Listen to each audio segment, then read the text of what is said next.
Mummy મારે therapy લેવી છે. હા તે પણ તાર પપ્પાને ફોન કરીને કહી દે રસ્તામાંથી ને આવે ને તો લેતા આવે. આપણે કઈ આવું બરફમાં બારું નથી નીકળવાનું થતું.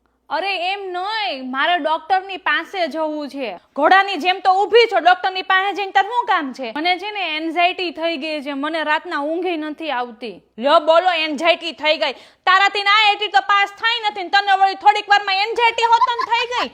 પણ થઈ જ જાય ને. આખો દિવસ ઓલા કા ડબલામાં મોઢું રાખીને બેઠી હોય, રાતના 3 વાગ્યા સુધી રીલું જોતી હોય તો પછી થઈ જ જાય ને. પણ મમ્મી મને છે ને ઇનર પીસ જોઈએ છે. આમ એવું લાગે છે કે આમ બહુ બધો આમ સ્ટ્રેસ વધી ગયો છે. લો હવે ઘડી કે મને એન્ઝાયટી થઈ ગઈ, ઘડી કે સ્ટ્રેસ થઈ ગયો.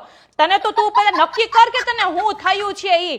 એમ નહીં, તાર ડોક્ટરની પાસે એટલા માટે જવું છે ને કે એ તારી વાતો સાંભળે ને તારું મન હલકું થઈ જાય. હે હાલ 5 મિનિટ બેહી જા, હું તારી બધી વાતો સાંભળી લઉં. અને એનાથી ને તારું મન હલકું ન થાય ને તો 5 કાંદા કાપવાના છે, કાપી નાખ અને રોઈ લે. અને પછી જો એનાથી મન હલકું ન થાય તો તું મને કહેજે. આમે તાર પપ્પાને ભજીયા ખાવા જ તા કાંદાના. જા. અને અમારામાં તો કાંઈ આવું બધું હતું નહીં, એન્ઝાયટી બેન્ઝાયટી. અમે તો રોય હોતન લેતા હુઈ જતા ને સવારે ઉઠી એટલે નવો દિવસ. મેન્ટલ પીસ, મેન્ટલ તો તમે બધાય છો, પીસની તો મારે જરૂર છે.